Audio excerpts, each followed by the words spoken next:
Hello and welcome to this most prestigious event celebrating 2 years of Hearth and Tome. We're your hosts. I'm Eve. And I'm Phoenix. We have read many books over the course of this podcast. But who will prevail to be best in show? And what book did we think? Why the fuck did we read this? So sit down, grab a drink, because the Hearth and Tome Choice Awards are about to begin.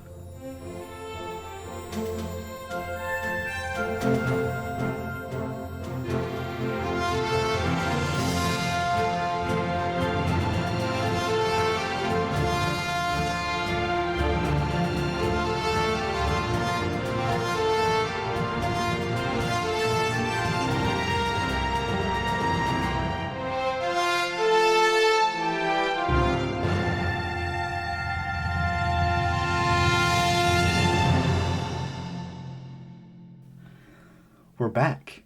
We're here.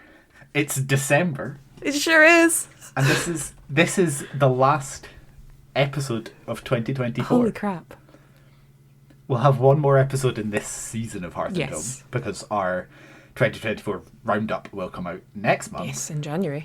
But this is our last one that's going to come out this year. This is kind of crazy. How bizarre. How bizarre. What a year it's been, by the way.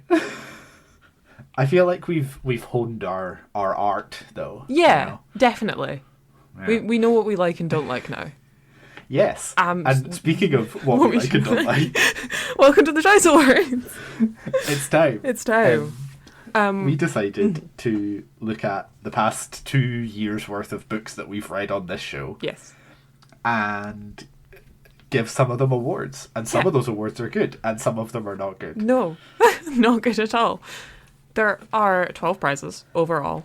And there's also going to be a couple runners-up for the best in show at the end, but also kind of runners-up for most categories, I believe. Yeah, I think we're going to sort of talk about honourable mentions for each of the categories. But best in show is the one that matters. Yes, which will go last, of course. So, you know. I can see it now, you know, these books coming out and they've got one of those like fake stickers on the cover that's like Hearth and Tome Choice Awards winner. Exactly. Because we have so much influence like that. Mm-hmm. Yeah. Yeah. I saw one of those stickers recently. Yeah. I saw one of those stickers recently and it was like purposefully like crumpled. But it's one of the ones you can't take off. I saw that video. Yes. Hate it.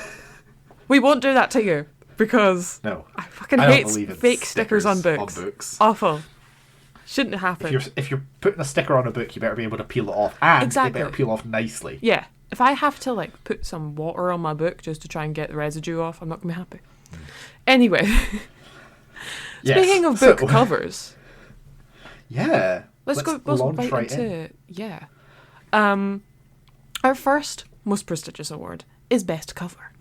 Best Cover. So we have some, hang on. We have read 19. 19? Because we did 9 in the first year. Shit. So we have 19 books to pick from here.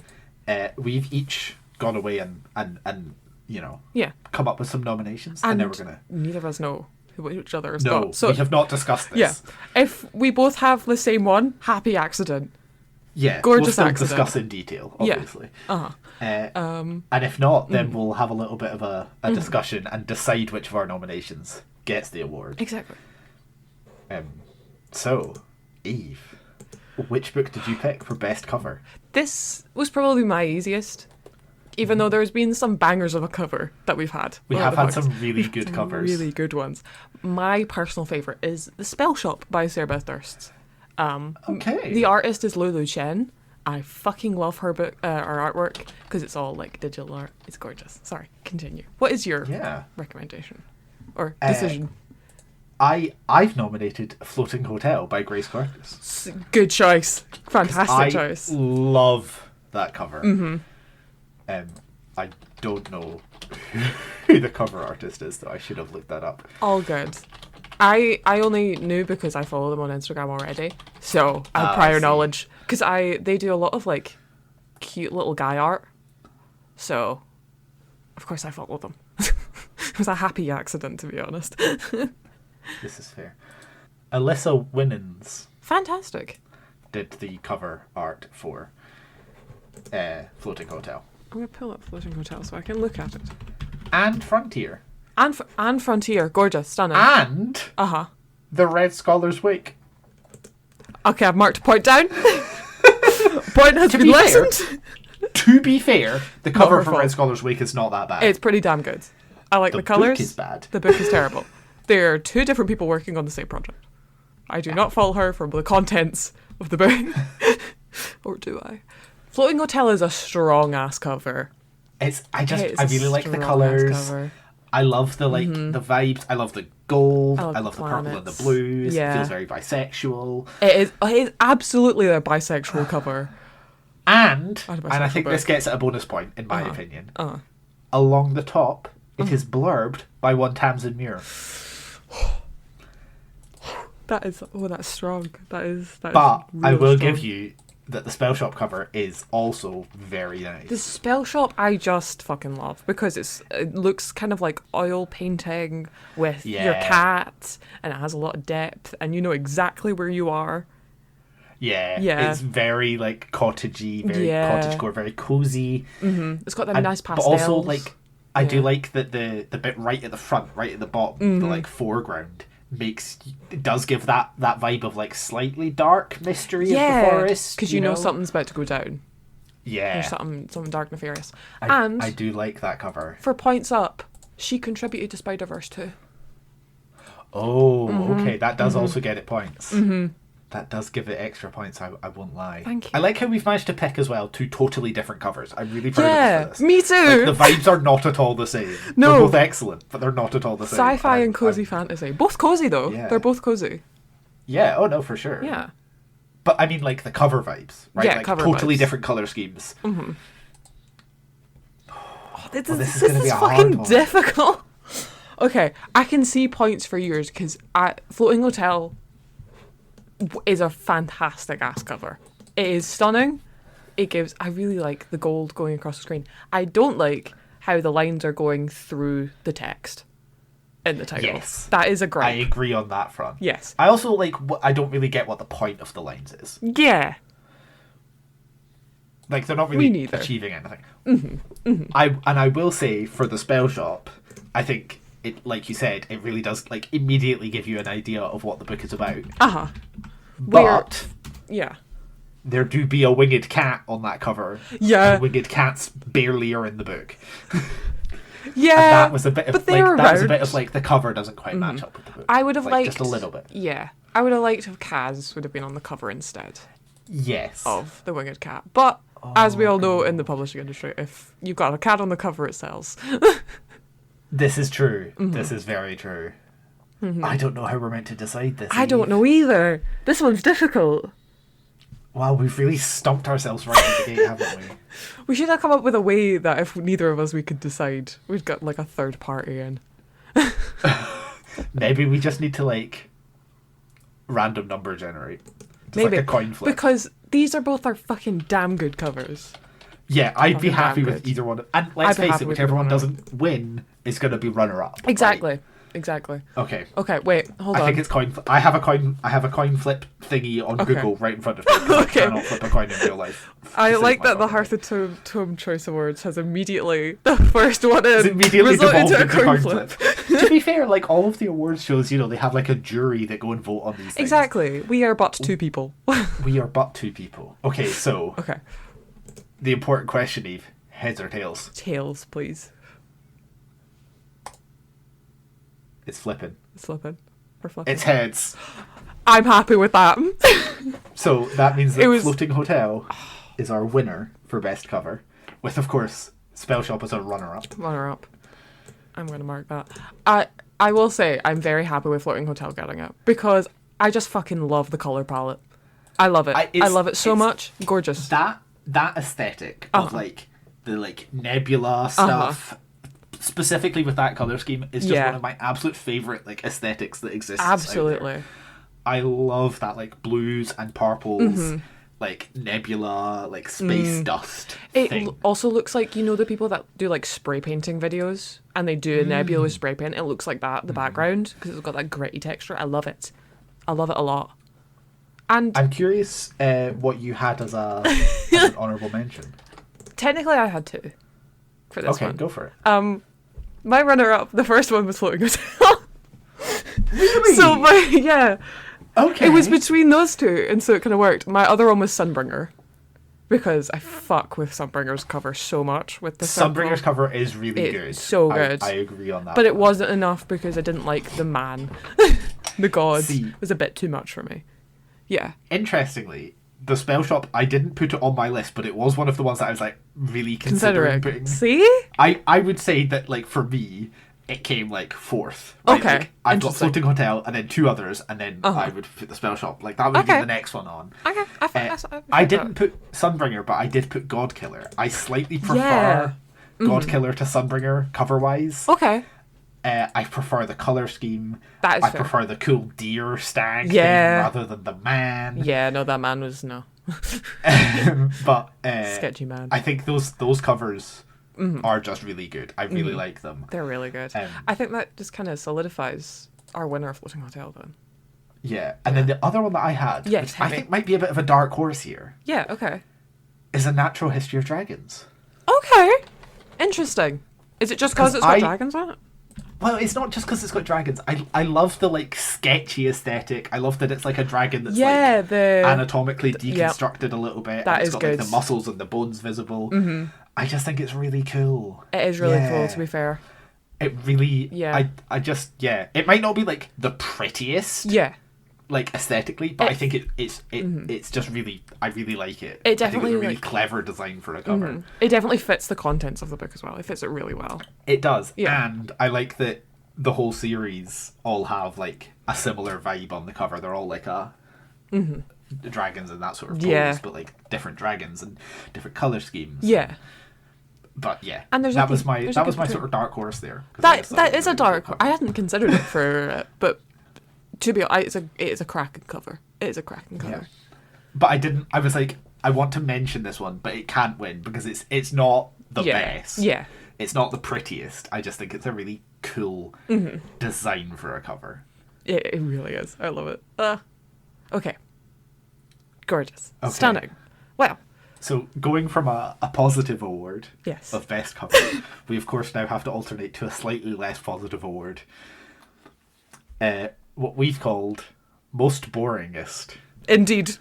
Books that we could not get through, or we did get through, because I think there's only been one DNF. I think. And that was me. Yeah.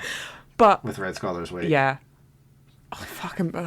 We'll get to that one. We'll get to that one. But no, this is more for, like, which book that we read was just the absolute dullest most boring thing. Did not give a fuck. Yeah. That we could not stand, but we read. Yeah, for the podcast. Hit me. Crier's War. Me too. There's a shock. There's a shock. We are so shocked by that. We have a win. Crier's War. Man. By Nina Varela. It was the third book we read on this podcast. Yeah. We'd hope. It was our June Pride Month book for 2023. We did the gays dirty. It was not our best. For context, if you haven't read Crier's War, don't. But basically, in Crier's War, this kingdom of Rabu, I can't remember or is it a different kingdom? I don't remember. Basically, it's been so long. The Ottoman, something like that, which were designed to be like playthings of royals and stuff, usurped their owners and now have bent the human will to their race. And so we have the POV of Lady Crier, who's I think like the princess or something, the sovereign's daughter. Yeah, and Ayla, the like humanoid servant, and it's their romance. Humanoid servant. She's just a human. She's just a human. Just a human. What the fuck happened in that book? Nothing. Yeah. So the issue is, okay, the book sounds like it could be interesting. It does. Right? Because it's about sci-fi. It's about Lesbians. Crier and Ayla, and they're like they have like a weird romance thing, but also there's like, you know, a revolution happening, and like the humans are trying to rise back up against the robot people. And then, you know, Crier is betrothed to this guy who's part of like this weird cult of like robot people. Yeah. And it sounds like it could have been really interesting, but 'Cause my God. Yeah. It sounds like Gideon the Ninth. It sounds like it's But attempting. it's so wildly not. No, but attempting to be in like the same vein as the same like audience people. Yes, But where is the I think- lesbianism? yeah, Where is the plot it was- points? It was just so dull. There was a lot of like people walking along corridors and talking to each other, but what they were talking about was really uninteresting. Yeah. It was a lot of Ayla following Crier around and them talking in broad daylight about kind of Yeah. like things that would get you sent to prison for. Yeah. It was not good. It was not good. The only plot point I really remember is Crier crying one singular tear, and that was it, because she had some extra like thing that gave her emotions, and it was like, holy shit. Except that the big reveal at the end was that she didn't have the extra thing that gave her Yeah. emotions. Oh shit, yeah. She thought she had it, and then she was like, no, actually you are the sociopath that you think. It was not. It was not good. It was not good. Nothing happened in it. We will never continue on. It was a duology. I refuse to read the second one. Yeah, I don't give a flying fuck. No. Um, I'm so glad we agree on this. yeah, that makes this really easy. Like, This is Crier's War. extremely easy. Crier's War instantly winning. Yeah. Most If you could boringest. call it winning. Most Yeah. boringest. Congratulations. Hearth and Tome Choice. I guess, yeah. Yep. What was your honourable What- mention for this category? So I've put I've got a few for some of these, but I'm just going to go with both for this because Okay. it kind of matters. So in terms of a book that I thought was okay, but that was really quite boring, Yeah. was Sword and Thistle. Is that what you put? Yeah. Yeah. That's my honourable mention too. I only had one for this, and it was Sword and Thistle. Because I think Sword and Thistle as a book was not like it was not as bad as Crier's War. Oh god, no. It was It was leagued not as better. bad as my other honourable mention. Yeah, Right. okay. But again, it was quite dull. But the really weird thing I think about Sword and Thistle is that stuff does happen. It's just that it happens in a really boring way. Yeah. Like there is technically a lot of action. It's just that none of it's interesting. Yeah. And it's really kind of like easily done and like won really quickly. It was just a Yeah. lot of the main character being kind of horrible that I didn't like. Because I remember, was it that one where he was like, I've just learned about racism, so I'm no longer Yes. racist. Yes, this was a Congratulations. book about a human warrior who basically learns that it's not okay to be racist against goblins because not all goblins are bad. Who I thought for half of the book was a dwarf. I Yeah, thought because he he was sounds a like he dwarf. ought to be. Because Yeah. his name's like Dobbin or some shit. That is a dwarf name.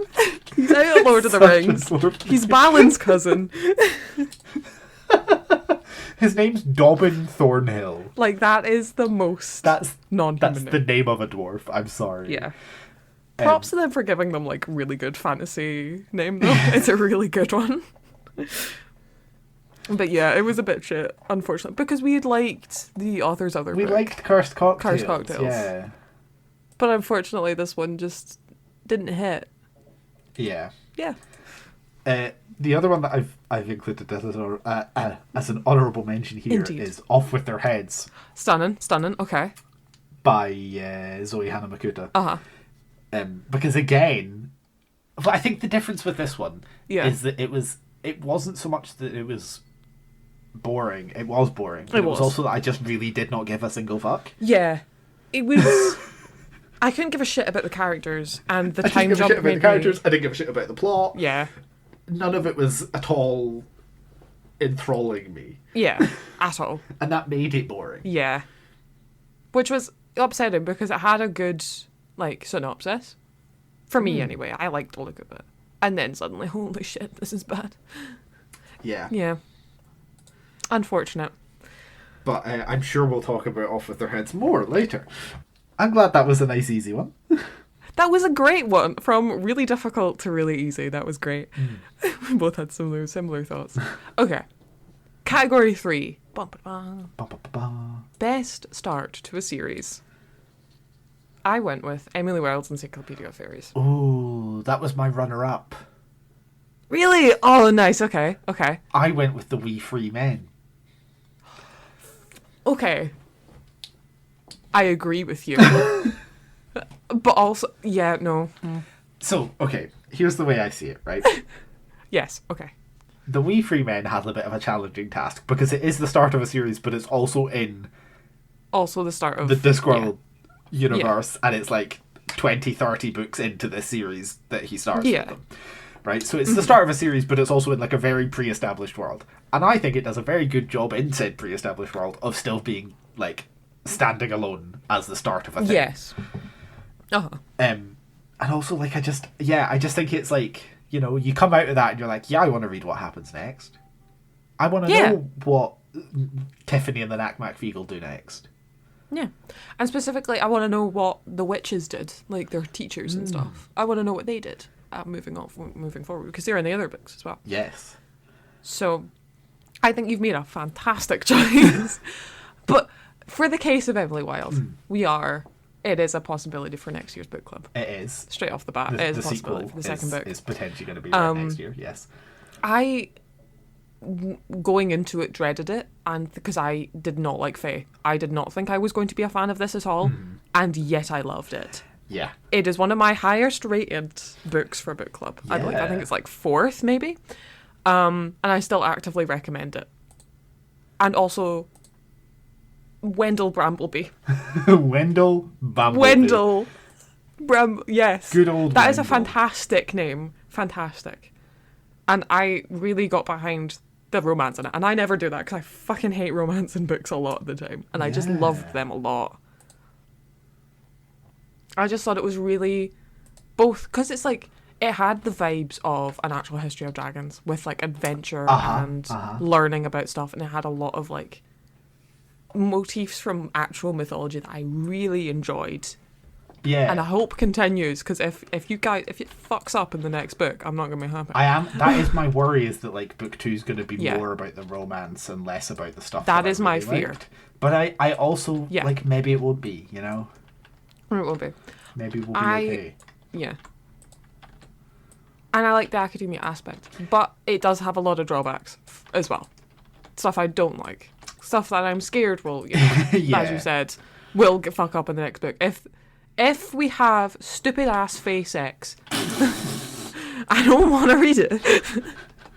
That is my only worry and concern. I think as well because it was so popular. Yeah. Like, it was one that a lot of people had talked about and stuff, so that always makes it a bit more worrying. You're like, exactly. Is this gonna be? Is it gonna do it, or is it gonna be shit? So that is kind of why I kind of agree with you for We Free Men, because it's a lot more accessible as well, and it's a great place to start. I think, well, that's the thing, right? Like, it's a really good place to start, even if you just want to read the Tiffany books. But it's also a really good place to start if you're like, I want to read Discworld. Where do I start? Because I always say, don't start at the start unless you're nuts. Oh God, no! Right, the first few books. That was my mistake. Are objectively weird, and Yeah. you need to trust Pratchett Time before you go to bundles. those. And Yeah. starting with the Tiffany Aching books is a really good way to get into Discworld. And because he wrote them and published them aimed slightly younger, aimed at like young adults, they're so accessible. it's a really good place to start if you're like, you know, a younger child, and you're wanting to get into this world. But because a lot of the stuff in the first few books will go over your head. None of it's like inappropriate, but he's full of like satire. That you won't get. But the Tiffany Aching books will like get you into the world in a way that you then want to read. Whimsical, exactly. And it's a complete series, and the last one's very sad. Yes. And I know it will pull on my heartstrings when I finally get to read it. Yeah, because the last Tiffany Aching book is the last Discworld book, so it's... Exactly. So, I think We Free Men. I'm agreeing with you. I like that. I'm agreeing. So wait, what did you have as a... Did you have an honourable mention? I had A Natural History of Dragons for my honourable mention. Because it was very good, but I never... You didn't continue. Wanted to continue on. Yeah. But I know you did. I did. I've read all 5 of them. Exactly. So I was like, it must have been a cracking, like... For a lot of people, but for me, just didn't hit that mark, because it was slightly boring at parts for me. But, like, it's still a cracking book. Yeah. You know? Yeah. Okay, so that means the We Free Men officially gets the Hearth and Tome win. Choice Award for best start to a series. Yeah. I'm so proud of it. Woo! And now Okay. on to another. Did you have any more honourable mentions for that one? I had Encyclopedia of Fairies. Oh, fabulous! That was Oh, fab. that was my runner-up. I thought it was. Smart. Okay, I thought it was a good start to the it's series. still And cracking. like we said, we're probably maybe going to read the next one next year. I will have to reread it though, because I don't remember a single thing. But I love Terry Pratchett so much. So yeah, Terry Pratchett is always a great shout. yeah, always so good. So on to another. Yes. Slight downer, I guess you could say. This is the category of Room for Improvement. Yes. A book that we read and thought was okay, but think could be better and would like to see the author do better. Yes. What did you put here? Bury Your Gaze by Chuck Tingle. That's in my honourable mentions. Oh, stunning. Yeah. Okay. I put Sword and Thistle by S.L. Rowland. That's in my honourable mention. I think in both of those need episodes we might have even said those words. You need Room work. for improvement. Yeah. And because the first time we read from both authors, they had good books that we had liked that were solid. And the second book we read from both, we didn't like. Yeah. Or didn't like as much, at least. Yeah. Yes, I think because both of us rated sort of, Sword and Thistle and Bury Your Gaze. I think both ended up in like a sort of mid rank, of like. Yeah. So. Quite low. Yeah. Yes. For the case of Bury Your Gaze, we loved Count Damascus, and it had the same creepy vibe. For context, Bury Your Gaze is a horror following our main character, who is a screenwriter. Who's a screenwriter, who basically starts getting followed and hunted by the creatures that they wrote and created. Yes. It starts off really well. Why the fuck was it AI? And then randomly turns into it's secretly AI controlling nanobots to make them terrify him so that they can make him kill off his gay characters. I do not think Chuck Tingle should do sci-fi. I think he could. I think he just shouldn't do it when he's also doing something else already. That was my biggest problem, I think, with Bury Your Gaze, was that it was like 3 books that had been smooshed together. Yeah, I agree with that. That doesn't work. It was for Camp Damascus. The kind of like demon aspect was very fantasy almost. Yeah. So I think those two fit very well, and he's done that well before. So maybe the sci-fi needs a little bit more fine tuning for it to work. Yeah. But also, he has a lot of the horror stuff that he currently does works very well, and he's like tuned that being well, because I felt gross during some of that. Yeah. Reading it. Especially if I Burn Your Gaze with the fucking torture scene. Yes. Gross. Loved it. Which is unfortunately immediately followed by the AI nanobots reveal. Yeah. It was seconds later. Yeah. He disintegrates into this nanobot dust that reminded me of Big Hero 6. Oh god. Yeah. Yeah. So that is my point for Burn Your Gaze. It does need work, but it's got that fine tuning that it can work later on the line. Yeah. I put Sword and Thistle because we enjoyed Cars Cocktails. We did. There were some moments. There were some bits we didn't love. There were some moments. We'll get to that. But on the whole, we thought it was pretty good. We quite liked Cars Cocktails. We thought it was fun. And then along comes Sword and Thistle, and it's just a bit boring. It's a bit like... Yeah. It was quite flat. I don't think either of us particularly cared about the character or the plot. There were some good like side characters in there that didn't really get as much attention as they deserved. And I think S.L. Rowland can do better, because we saw him do better. Yeah. And I think the improvement could be there. But I'm not so sure. I think they both have room for improvement. I think Chuck Tingle's Yeah. maybe more likely to improve. I was going to ask, because I was going to say, which one out of their writing level, would you go away and read? I'm not counting Chuck Tingle's porn. Not counting that. So, as in, like, the next S.L. Rowland book. Yes. Or the next Chuck Tingle book. I think I'd be more likely to pick up a Chuck Tingle. Same. That's why I was like, because I know he can improve, and I think he would improve more. Because I don't know that I would have read Sword and Thistle if not for the fact we were doing it for book club. Yeah. Like, I don't know that I would have picked it up, but I probably would have picked up Bury Your Gaze after reading Camp Damascus, regardless. Because we had talked about, after Camp Damascus, we had talked about Bury Your Gaze quite a lot. Yeah. Compared to S.L. Rowland, where we didn't really talk about his other work. Yeah. Because he's got a bunch of other books out that we haven't really scratched the surface of. Because I don't think we're all that interested in them. No. So I think... But then, does that mean that S.L. Rowland has more room for improvement and should therefore win the award? Or does that mean that Chuck Tingle is more likely to improve and should therefore win the award? Oh! This is my question. I feel like it deserves to go to Chuck. I think so too, because I know he will improve. Yes. Yes. Yes. Yes. I think we're decided. Bury Your Gaze by Chuck Tingle. Winner wins. of room for improvement.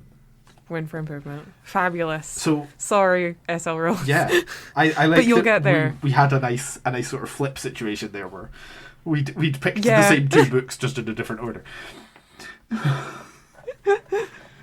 I believe in both of them. Yeah. But I think I trust Chuck. Yeah. Also, their Instagram is amazing. Keep doing what you're doing. Yes. Okay. So, our next category, which is much happier. Again, we're alternating between good and bad and good and bad. Exactly. Ultimate Page Turner. The book that we couldn't put down, loved it so much we just kind of sat in one sitting, gotta go, phew, yeah. Gotta go fast. I muddled my words there, but you understand what I mean. Thank you, Sonic the Hedgehog. Thank you. I don't think they'll take gotta go fast as a medical condition. What was your nomination? I put Sunbringer by Hannah Kaner here. Interesting. Because I did in fact read that in like a day. You did, in fact. I read it really quick. I did not put it down very much. And if we're talking about improvement, I think Sunbringer is a really good example of how you can improve going from one book to another. You can really improve off of the first one, that is true. Because I think Godkiller we enjoyed but didn't think was that great. Yeah. I remember not loving Godkiller both of us, our ratings went up in Sunbringer. Yeah. This is very true. But yeah, no, I was the way I sort of worked this one out was I looked at my intrigue scores for each book, and Sunbringer was one of the ones that I had scored as a 10 for intrigue. Yeah, and then I went, nice. What were my start and finish dates for these books? And Sunbringer was like, I started it I think on the 9th of February this year, and I finished it on the 10th of February this year. So nice. Okay. To me, I was like, well, that must have been a page turner. And looking back, that makes sense. Yeah. I'm a similar vein because I checked the spreadsheet. Yes. For context, we've made a spreadsheet of all the books and what we've rated them for this specific episode. All of the books and what we gave each of them on each of the categories so that we can easily see it all. And a point for mine, because I'm doing Floating Hotel by Grace Curtis. Okay. Was my choice for this. Yeah. Because I have not given a single book a 10 out of 10 for intrigue. But I gave this one a 9. And which is my highest intrigue. Have I? Wait. Bookshops and Bundas. No, I'm a liar. I'm a liar. Other than that, this is my highest one. Other than fuck, I'm muddled. But I'm a liar. I'm a fake. I need to go into hibernation. Fired. And never Get out of the podcast. I'm fired. Fuck. Okay, bye guys. This is a 9, and compared to Sunbringer, I gave Sunbringer a 6. I like how we both have the spreadsheet up. How fucking dare you fact check? You should just believe me outright. It's useful. It is so useful. But yes. Yeah. No, I mean, I also gave Floating Hotel a 9 for intrigue. I can see that. Fucking great book. As a solid page turner. Mm-hmm. It's because I know I personally read Sunbringer in 2 weeks, and I read Floating Hotel in less than a week. Because I space my reading out over like a course of a couple of days. I very rarely I sit down and read in one sitting, but I would fly through chunks of Floating Hotel, and I wouldn't fly through Sunbringer because that makes sense. Part of me found chunks very boring. Specifically, Kissen's chapters didn't do it for me in Sunbringer, but not to say that there isn't room for improvement because it all met back up again for the next book. Oh, you've also put a 10 for Wizard's Guide to Defensive Baking. For intrigue. Wizard's Guide to Defensive Baking. You've given it a 10 too. Yeah. Somebody didn't look at the spreadsheet very much detail. Someone didn't look at the spreadsheet. Okay. Yeah, no. I can't read numbers. This is a known I can thing. definitely see your point on Floating Hotel. Yeah. I think because Floating Hotel had that sort of mystery aspect, yes, I think that does a good job of keeping you reading. Grand Budapest hotel vibes. What? Just out of curiosity, honourable mention. Honourable mention, We Free Men. Okay, because I put A Wizard's Guide to Defensive Baking as my honourable mention. Interesting. Okay. Oh, I think this is going to be another hard one. I think though, right? It's another hard one. Here's my thing, right? Here's my dilemma, right? Oh. Logically, I think it would make sense, given that we both scored Floating Hotel highly on intrigue. Yeah. For it to be that one, but we have already given Floating Hotel an award. Do we want to? This is also like true. Everybody gets an award, or do we not care? This is the thing we have. This is category 5. Yeah. We have 12 categories. Sorry, this is Take away category 5 from of 12. Take away 5 from 12. That would be 7. 7? It took me so long to figure that out. For context, I can't read numbers. We're booksellers. We don't do maths. We don't do maths. Oh. I feel like maybe it does just need to go to Floating Hotel anyway. I used to go to Floating Hotel. I think even though we've already Same. given it an award, yeah. I think it just makes the most sense, given that we both scored it highly, whereas you scored Sunbringer, like a 6? And it is a great fucking book. It is a great fucking book.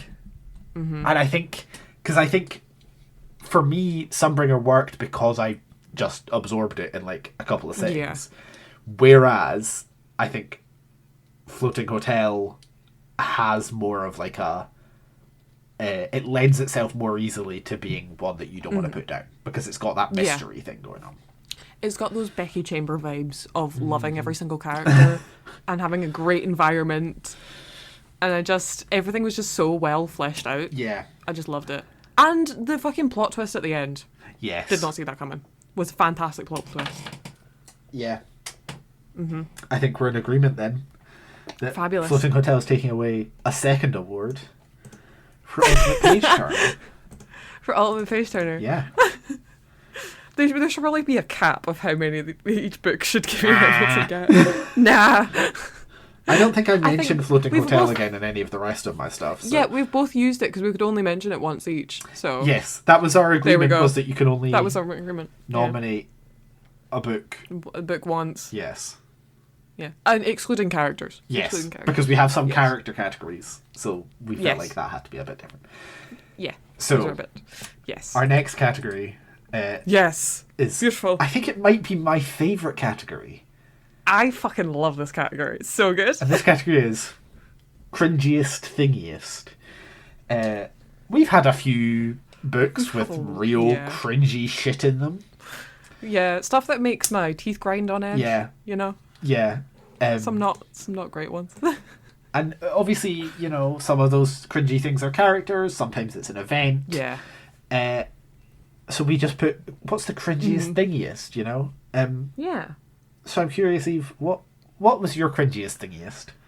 I think mine's a really basic cringiest thingiest. Okay. Because it was Cursed Cocktails. And their everyone clapped moment. So was that mine. Really got me. That's beautiful. That's also what I nominated here. Stunning. Cursed Cocktails we have fun. was mostly a good book. It was mostly a good book. Except for the fact that towards the end of Curse Cocktails, oh my gosh, a kraken attacks the city. Yes. And our main character, who has like blood magic, goes and fights the kraken and defeats it. And after he's recovered, he like comes downstairs into the like main area of the bar where he works and stuff. And there is an unironic, literal everybody clapped moment. And it's really, really cringy. I hated it so fucking much. Oh my god, yeah. I liked the rest of that book, but by God, I hated that moment. Yeah. You know those like moments where it's like, it was like she breathed in or something is that line that every like book has that brings out the story. That was this moment. Yeah. It was just bad. It was just really, really bad. I hate moments like that in like films or TV shows, where somebody achieves something and everyone's like, woo! No. Ooh, congratulations! It was just so horrifically cringy. I really hated it. Because it was otherwise a great book, because cozy fantasy about cocktails. Fantastic. Yeah. Going to a new town. Great. Roran, loved his name. Yeah. I loved his backstory about being a bloodbane. Why the fuck did you do the Wattpad moment? Yeah, it's bad. Yeah, it didn't feel good. No, it didn't. I'm glad we're agreed on that. I'm so glad we have. I have two honourable mentions here. Go for it. So first up is the entirety of Off With Their Heads. Me too! That entire book. Okay, perfect. That entire book is just one big edgelord cringe fest, and I hated every fucking minute of it. It was every off sentence about thinking about the other character and thinking about how you're so much in love with them, but you fucking hate them. Bad. And it was how much the second main character kept giggling. I hated it. I hated it so fucking much. Wait. There was one specific line I'm trying to remember. We are dark and something. Oh god! That they kept saying through the entire thing. Yeah. I'm gonna see if I can find it. Yeah. I really off with their heads. Really hated everything about that. It was book. So bad. It was so cringeworthy, and it made me feel a little bit sick.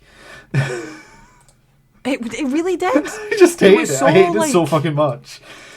Cheesiest little. Yeah, it was. Yeah, it was just not. It was the names. It was the fucking. Yeah. Narrator kind of shit. Like. Yeah. No. It was Carousel bad. It was bad. Rabbit. Why is there a character called Carousel? It was like supposedly an Alice in Wonderland thing, but it really just was not. It didn't do it. It was bad, and I hated it, and it made me. Yeah, the whole thing was just cringy and horrific. I've scooted back to my notes, and I just have one line that I just like to read out. We get it. They hate each other. They are evil. They love pain. Fucking get over yourself. Literally, though. It's like that. Everybody knows that one person who just has to be like the edgelord about everything. Edgelord all the time. And that's what this book was for however many fucking 100 pages it was. It was just stunning. Ugh, I hated it. I hated it Why? so much. Yeah, 400 pages of just cringe. Honestly. And then I have another cringy moment as well. Go for it. Which is the ship fucking that happens in Red Scholar's Wake.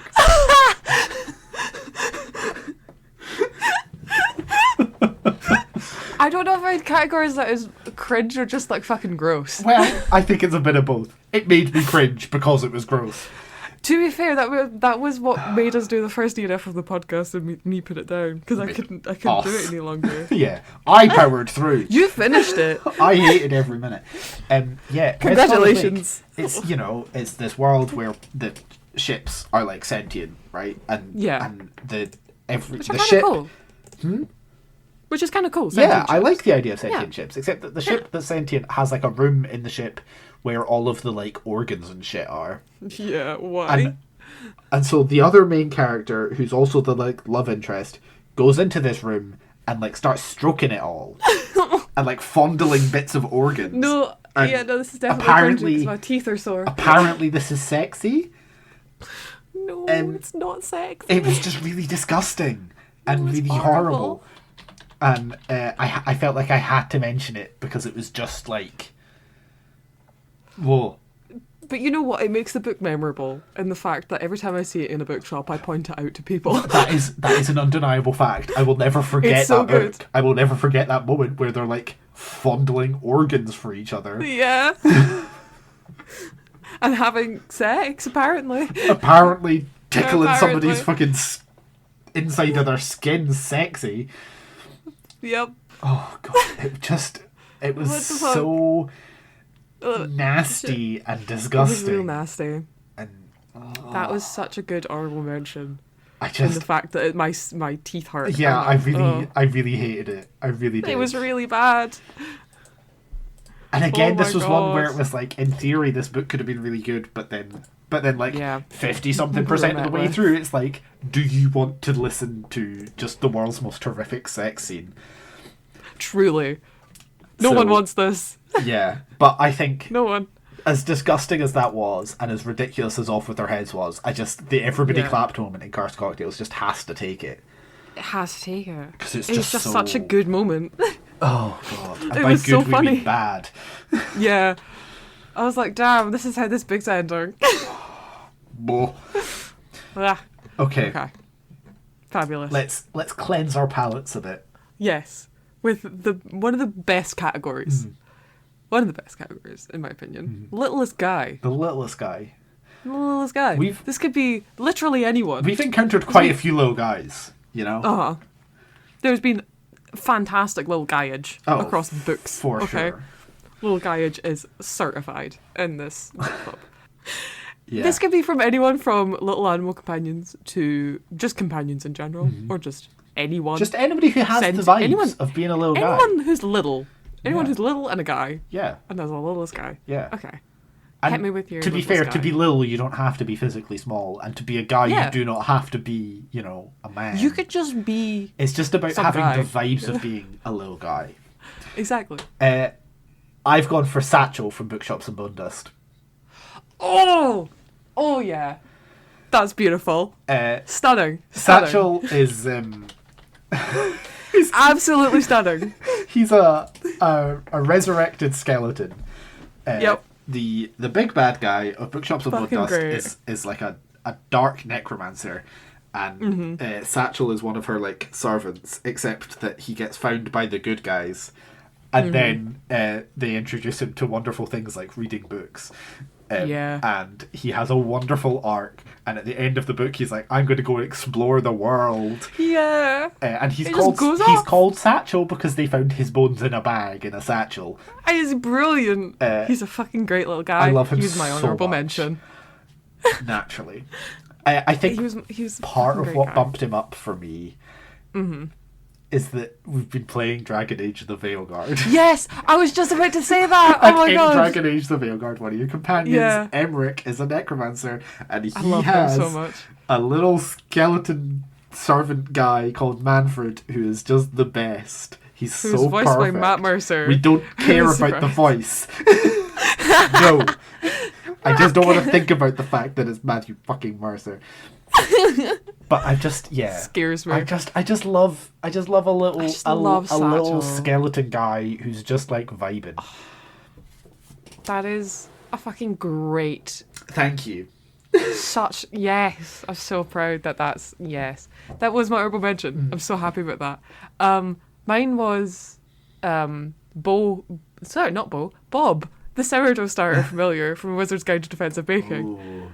Because I was looking at the book right before recording, because this is one of the categories that changed. Fun fact, all of my categories shifted slightly before recording on my winners.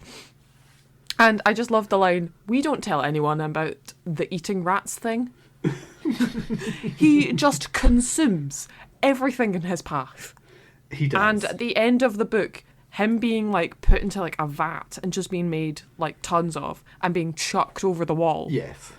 They like make a billion balls stunning and then moment. Throw him at people, and he a little Bob army. He ate literally. Yeah. He's a very deadly little guy. He's barely there for the story, and yet they use him to disintegrate the enemy.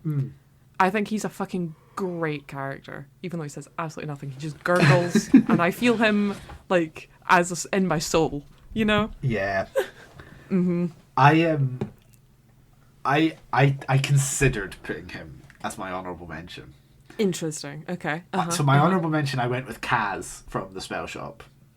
Okay. Yes. I love Kaz. Kaz is adorable. He's a sentient plant. He's great. I love him. He has a lovely little romance. He does. With a sentient cactus. They're stunning. They'll be together forever. Called Meep, who we love. I love Meep. Meep. So yeah, I Never thought learned about another word. But here's the reason I didn't include Bob. Okay, is that Bob is billed on the cover as being her like familiar in the blurb. Yeah. He's really not. He's not. He's there. He's not. And he does some cool stuff. It's the gingerbread man. The gingerbread man. Familiar. Yeah. Who she makes a massive one in a huge oven. Yeah. Makes a giant one. She makes she makes multiple giant gingerbread men and uses them as weapons of war. 14-year-old Mona was not fucking good. So I did consider putting Bob, but I was like, I don't know. I didn't feel like he was as present as I would have liked him to have been. That is fair. I just remembered him gurgling, and I just loved how just disintegrated things. Yeah. I don't know why he was just, from my visceral reaction of you saying Satchel, I think it has to be Satchel. He's just such a little guy, and he's so dapper. He's great. He's such a dapper man, and I love that at the end he's like, I'm just gonna go and see the world. And also he's like really into smutty romance books. Oh my god, I forgot about that, yeah. And he like he goes to a book club and I love him. I love him so much. He's him fantastic. and Varric He's perfect. from Dragon Age would get along really well. Yes. Him and Manfred from Dragon Age would get along really well. Oh my god, yeah. All of them. Just everybody. I think they should have a book club together and they only read Varric's work and Varric is in the room. There is a book club and just watches them reading in Veilguard. Yeah, it's fun, Some of them have a book club together, which is very cute. It's so good. Yeah, no, he's just so perfect. And I need more You're so Satchel. right. I just want him to be in more. And also Travis, just homunculus. Travis, if you're listening, give us a Satchel book. Oh, actually, yes, that would be amazing. Make Satchel the main character and do a little adventure. We know that the next one's about Fern. Yes. From Bookshops and Bone Dust, which is exciting, but I want Satchel. I want it. I just love homunculuses so much. I think they're so fun. So fun. Yeah. Yes, homunculus is the right word. Yes, yeah, okay. I doubted myself. Yeah, it's a little guy. Little freaky guys, yeah. I fucking love them. That was a great character. I fucking loved that character. Yeah. Oh, it just makes me happy. It just makes me happy. Yeah. Put more little guys in books. Yeah.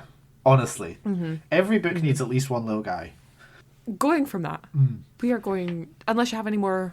No. Honourable mentions. No, I am all good to move on to another one of our... This one's not negative. This one's not negative at all. I think this is actually kind of a good one because it's something I was worried about throughout the books. So this is most nefarious villain. Most nefarious So villain. like, I took this as one where I was like, oh, this could actually do a lot of damage right now. I was actually kind of scared. Yeah. Well, not scared, but you know. Yeah. Because it's a paper. Yeah. Basically, it's like, who's the evilest bad guy? Evilest bad guy. Effectively. But that sounds less good than most nefarious, so... Yes. Who is... what is yonder nefarious villain? I went with... Dr. Smith from Camp Damascus. That is my honourable mention! Oh my god! I just thought that the whole like evil plot of Camp Damascus is real fucking solid. It's real fucking nefarious. It's real fucking creepy. And let's face it, except for the fact that it's demons which don't really exist, it feels like something somebody would absolutely try and do. Absolutely. Right, to the extent that there are literally conversion camps out there, and that's basically what Dr. Smith does. He's basically like tries to make people not gay by attaching demons to them that kill people. So every time they have a little gay thought, something really bad happens. Yeah, exactly. And Dr. Smith is like, this is how I'm going to exterminate gayness, because Christians don't believe in gayness. And I think the fact that it was so pertinent, it was really well done, realistic in a way, I think to me was what nails it. I think the relevance to the real world, you know. Yeah. This is really a weird tidbit before I say mine. It's really a strange book to recommend to people. Because you're just like, hear me out. Just gay conversion camp, but don't worry. It's gay. Yeah. It's because you have to it's weird. You have to state that. It's a strange concept, but it works so fucking well. It does.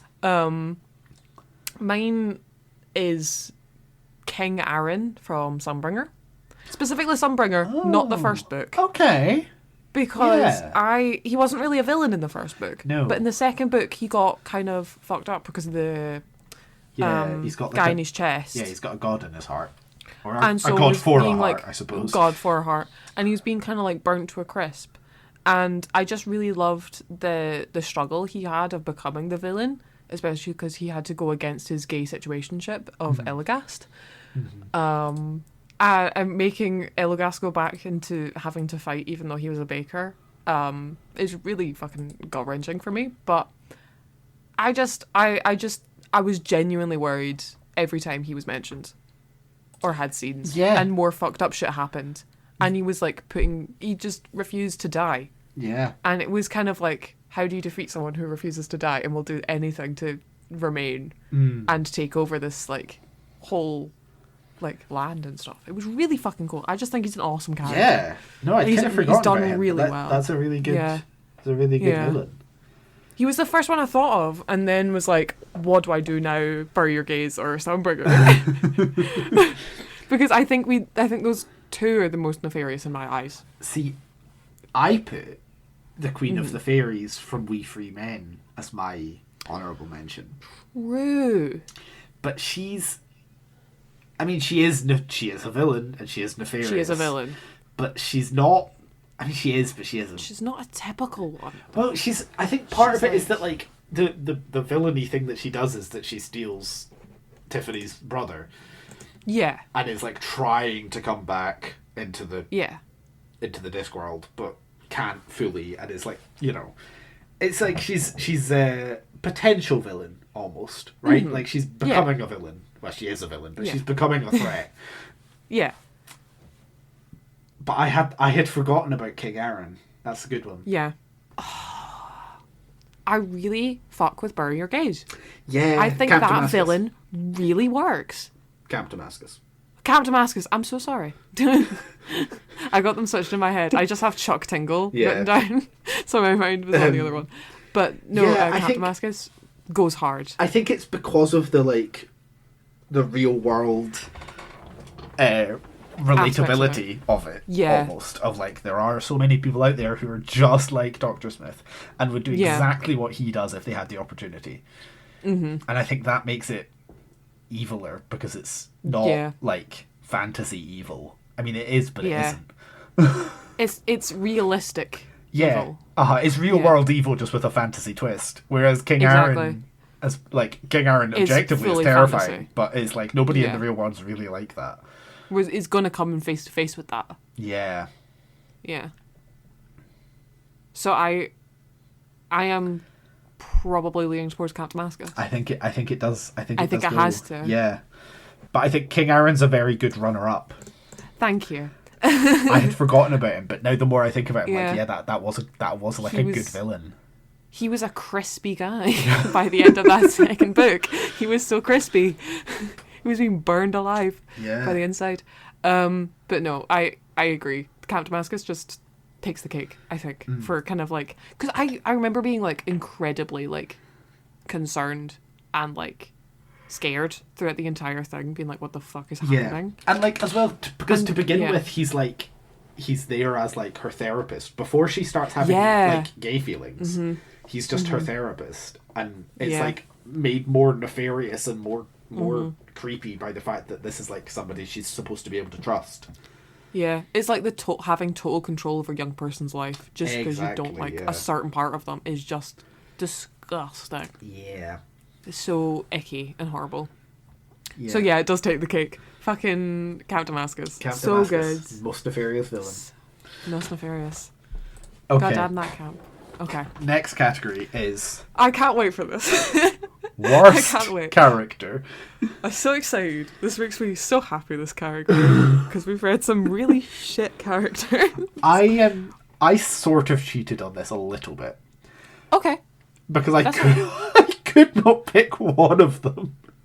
Okay. But I've gone with Caro and Icadora from Off With Their Correct. Heads. Very correct. That is my runner-up.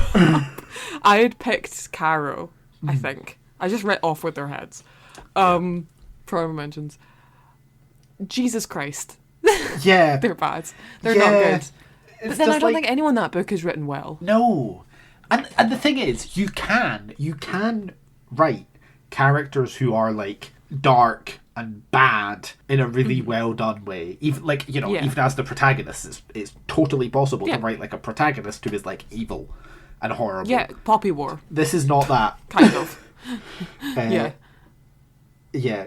Caro and Icadora, they just suck. They're horrible people, and they're really annoying to read, and they're not well written. Yeah, not at all. And I hated every fucking minute they were on the page, which was the entirety of the book. Mm-hmm. In a similar vein, I'm kind of the same, but like, I agree, they're fucking awful. They're fucking awful characters. But everyone in that fucking book is bad. In the similar way, because everyone in my book is a really shitly written character. And that is Tempest of Tea. Ooh. Everyone in that book is bad. But specifically, I don't know if it's Artie or Arthie Casimir. I'm going to say Arthie, because that just feels right in my brain. Hang on. I think it's Arthie. I think it is Arthie, yeah. Because it's got the E and TH, so that just makes sense. It is, it's Arthie. Yeah, Arthie. Okay, perfect.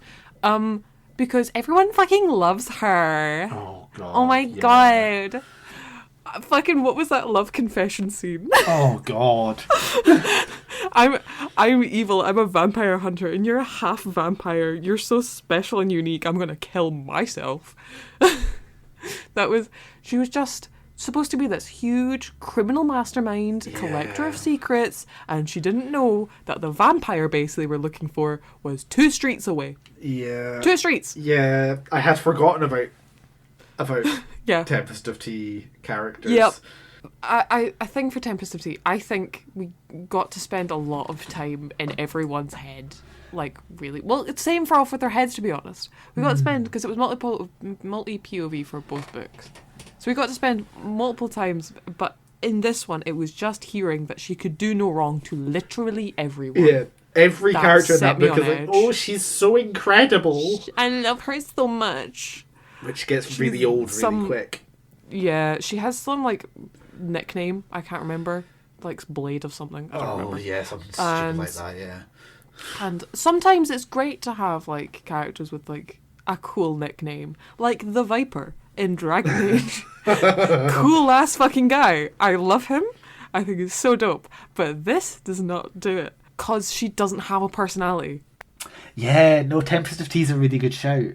Tropes galore. Yeah. Is one of my notes. I'd, as my honourable mention, I'd put Ayla and Crier from Crier's War. Strong, yeah. But I think Tempest of Tea might be the worst. I had forgotten how deeply infuriating all of them are. And how obsessed with Arthur they all are too. It really is kind of unhinged. Yeah. The sheer level of like... Yeah. You would not be... It's kind of like a parasocial relationship. Yeah, it is a bit, isn't it? Literally everyone. It's a bit like, oh no, this streamer can do no wrong. Literally. She's a half vampire streamer on Twitch. Oh, God. I could see that for her. Honestly. I think it has to be Tempest of Tea. Thank you. It just fucking sucked. Yeah. It was not good. She's just so I'd dull. forgotten that I read that like this time last year. I know, right? I finished it on Christmas Eve last year. Oh, I'm so sorry. I know. I'm so sorry. Oh, it's getting a sequel, of course, as well. Joyful. Yeah. Yeah, no, I think that has to go to Tempest of Tea.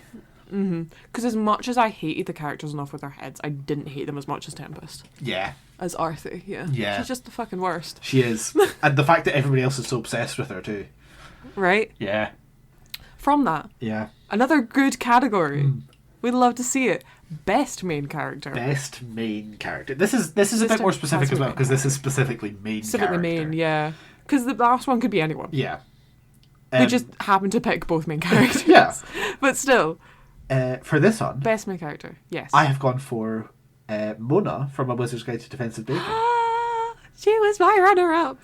I think she's just a really great character. I think she's fantastic. I really love her whole thing about, like, why the fuck am I the one doing this? Yeah. I shouldn't be the one responsible for fixing this. But at the same time, she just knuckles down and does it. Yeah. She knows what she's about. Yeah. She's like, this is fucking wrong that you're making me do this shit. But I'll do it because I have to. And I love that for her. She does it so well as well. Yeah. So well. I just think she's fantastic. Our choices are very similar because I went with Tiffany Aching for my best main character. She's my runner-up. Nice! Perfect! I was Stunning. considering putting her for this, but I put The Wee Free Men for best art for a series, and I was like, yeah, I feel like Mona deserves a nomination, you know? Yeah. So, but no. Mona is Tiffany's truly, also great. Yeah. It was Mona, the Wizard's Guide is one of my probably favourite book of T. Kingfisher. Which, but fucking Tiffany Aching. She's just so, like childhood, like, character that I just love so much. It feels kind of homey, you know? She's just great. She's an all-round... She's kind of like Mona in a way, where she knows what she's about. Yeah, and is I like, think they're what very can I similar do? characters. They're very similar, so I think... oh my god, but they are. Can we do a combined?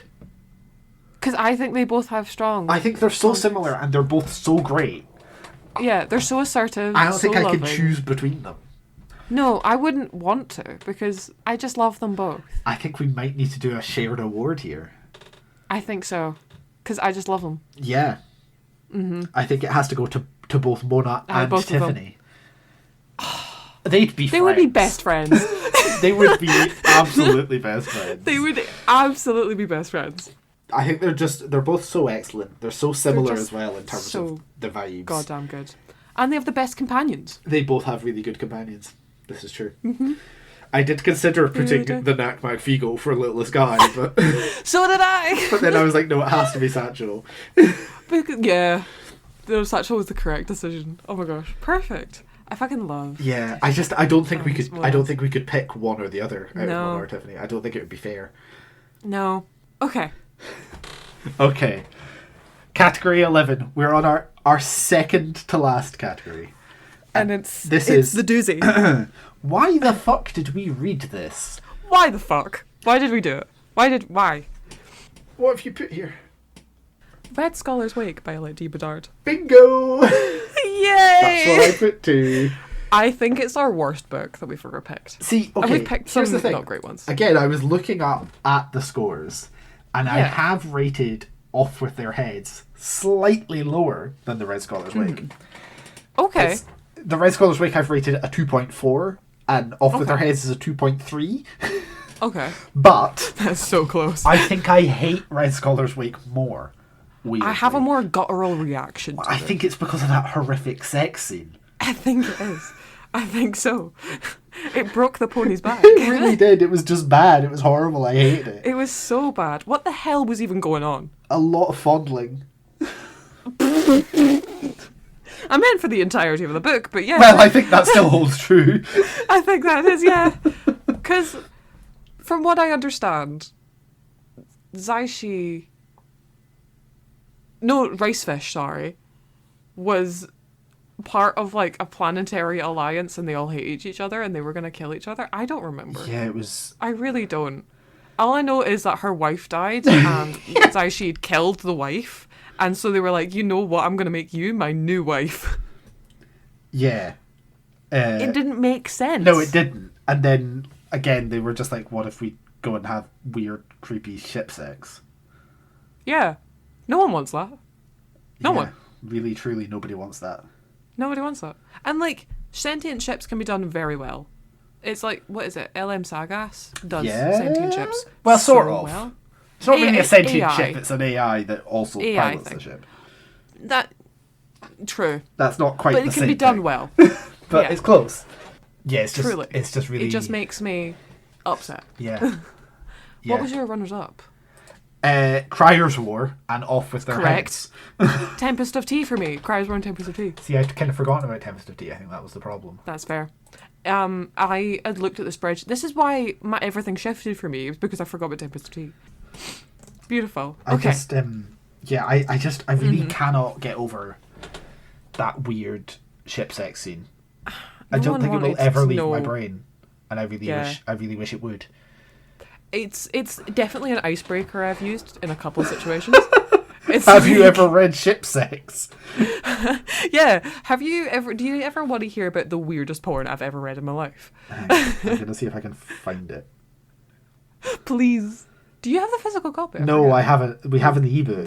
We got the ebook. Yes, we do. I forgot we shared that ebook. It was somewhere around 55% of the way through, because that is where just you go DNF'd. to where I DNF'd. That's what I'm doing. Good. Yeah, there's a lot of like oil smell. Because it's like not blood either. It's literally like oil. Like she's got some WD-40 rubbed into her. Yeah, it's weird, isn't it? It's nasty. It's not great. You don't have to read it. You don't have to. I'm trying to. Yeah, it's horrible.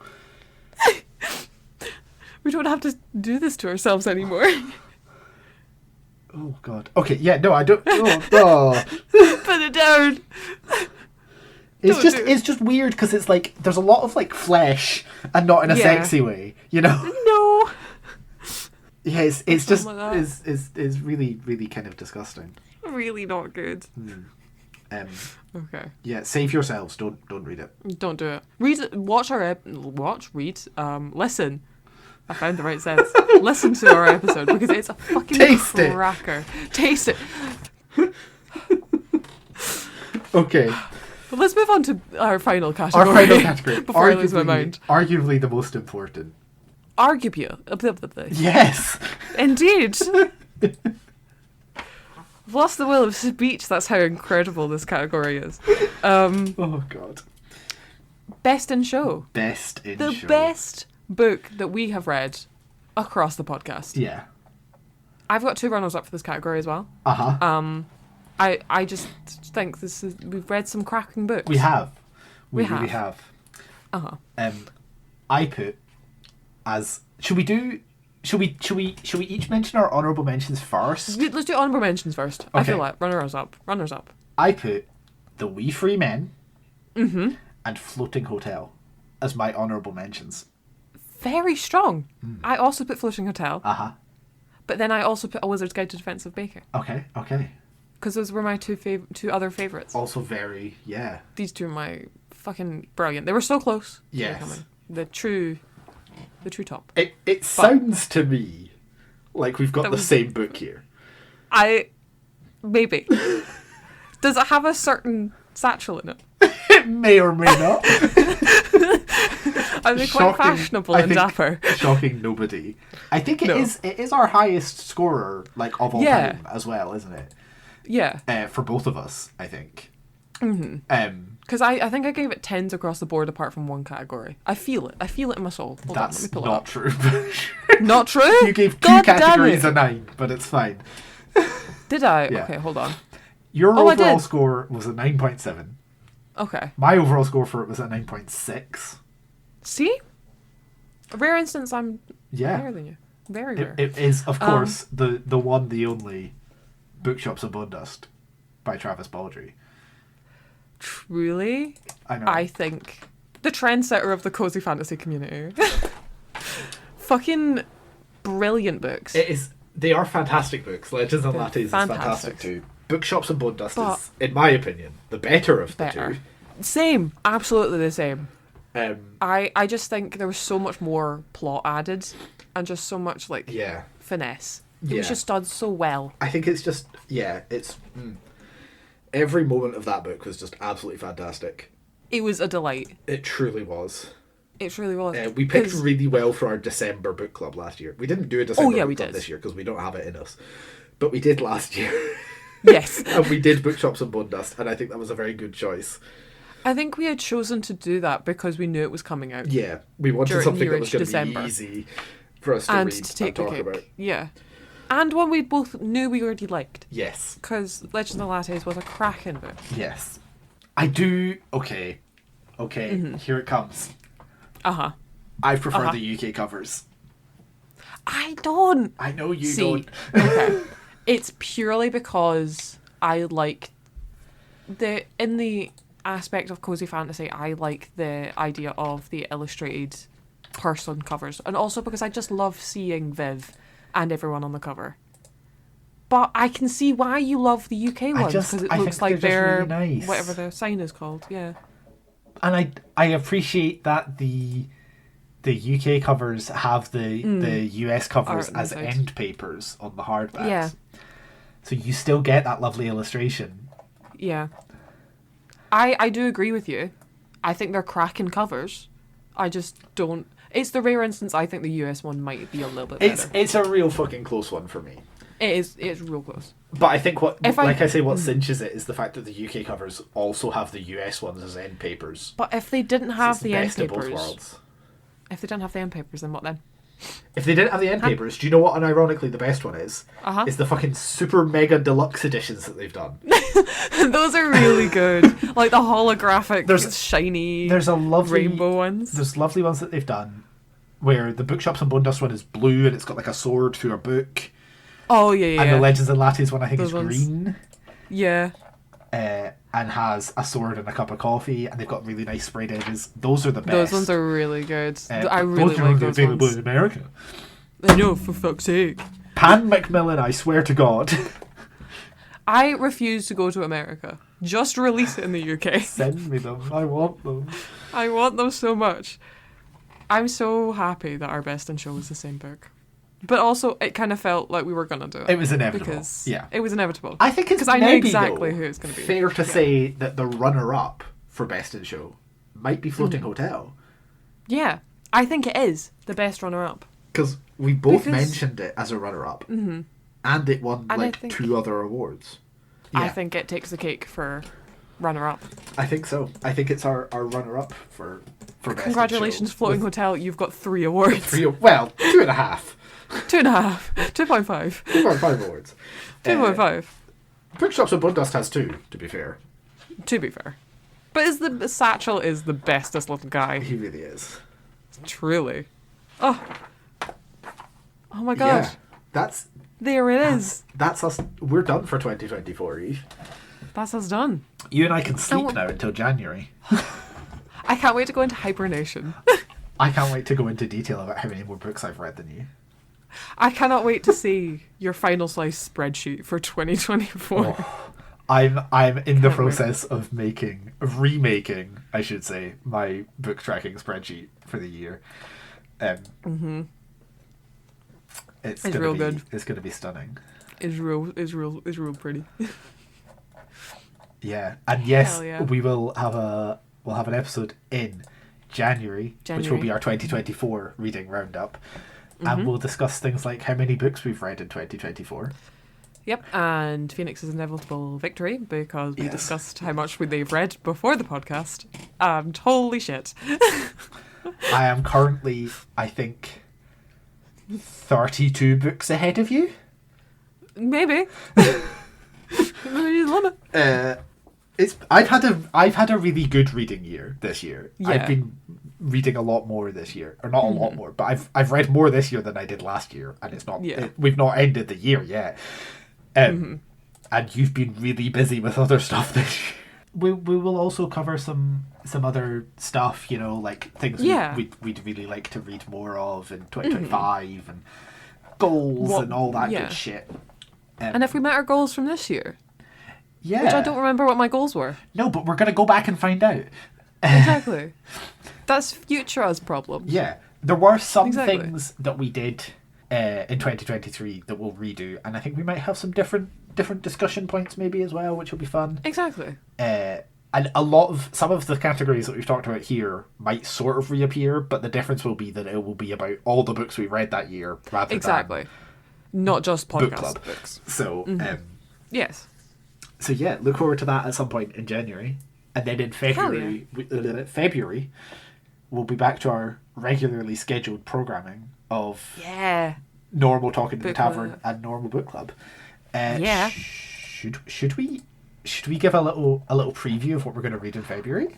I think we should say the February book at least. I think we should. Then right? you can get a head start. Exactly. Then that gives you plenty of time to get it, read it. Yeah. Get it, read it, love it. Start playing bop all the games. It, twist it, slap it. Slap it, slay it. Yeah, we've got, so we're not gonna reveal them all now, but we've got a really solid lineup, I think, for the first few months of next year. So far, we really do. Hopefully, I really like at least, assuming they turn out good. If they're shit, I'm gonna cry. But we try our best every time. Yeah, So for February, because we've been playing Dragon Age Veilguard, and we've been really on release. the kick, and we also wanted something for our first book that was going to be a bit of an easy. It is Dragon Age to Winter Nights by a whole bunch of people. Yes, it's an anthology of short stories set, of course, in the Dragon Age universe. Yes. Shockingly. But if you don't know too much about Dragon Age, I think it still might be pretty good to get into. I would assume so, because it's no offense to Dragon Age, but it's just fantasy. It is easy to grasp. Yeah. In most aspects. It is. It's 15 short stories. Yes. Which does mean that our rating system is going to be a little bit different for that month. We're not going to compile, but we'll work that out, and then you'll find out in February what that's going to be. Mm-hmm. So yeah, I think that's all of the things we need to announce. Maybe some things might be different next year. There might be more changes. Who knows? Thanks for joining us here at the Tavern. Phoenix, where can our listeners find you outside the podcast? They can find me on Twitter, Blue Sky, Threads, or Instagram, all under @beansandfungi. What about you? You can find me, Eve, under Cozy Crow on Instagram, TikTok, Twitter, and YouTube. And of course, make sure that you follow the podcast on Instagram @Hearth and Tome Pod, Twitter @Hearth and Tome, TikTok @Hearth.and.Tome, and YouTube @Hearth and Tome Pod to get updates about when episodes go live, behind the scenes stuff, all that good shit. So yeah, we will see you in 2025. See you then. Bye.